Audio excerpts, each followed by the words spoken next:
Sao té vậy? Mua té ba. Phải thế. Mua chả? Có có được tiền à? Ôi.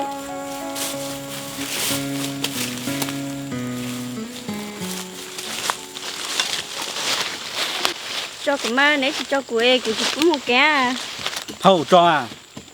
Có cái chó rồi nè nè. Có cho đó ha. Ôi. Giờ cho ăn lên cho. cho của làm không Là cái nè. Này nè, cái giờ ta tin chứ mua đồ coi cũng yêu chua, thì cho đó tôi cho nè.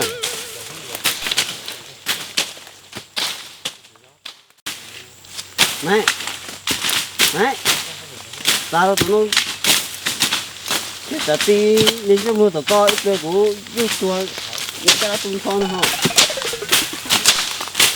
Này, tin tụi nó, sao tụi nó, tụi nó chứ mua tàu coi cũng yêu chua chua, nên cho đó tôi cho tàu coi nè ha.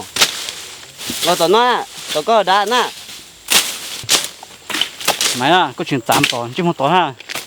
Chuyện giá tỏ ít tuổi thế cũ chứ một tỏ có lon tỏ hò.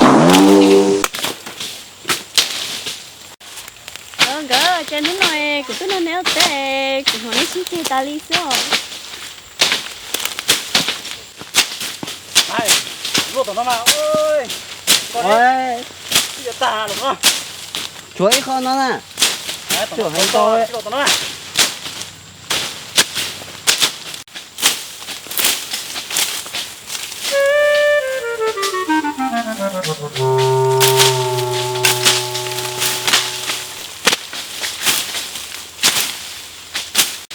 ngỡ cho của thế của chị bảo lo té liều Chứ mà, cho mày mà. Nó tỏ chứ. Ôi, lột tù à. Chả có tứa hai cú. Chả có tờ tùa hết. Đây coi đây. Có cho hết không? Cái tờ tùa hết à. Tùa cho lên tùa này. Còn đúng có mà, thế mà. Nhưng mua. Tụi cháu xe nó tê chà luôn. Nhưng luôn à. Cái của tùa có tùa ấy. Tụi tụi khí có nó. Khí cú cha. Khí có tùa đi. Đi coi những cái của nó có chó. chưa cho của cho đâu vậy muốn chưa Này, Có một tụi này. có dài đấy.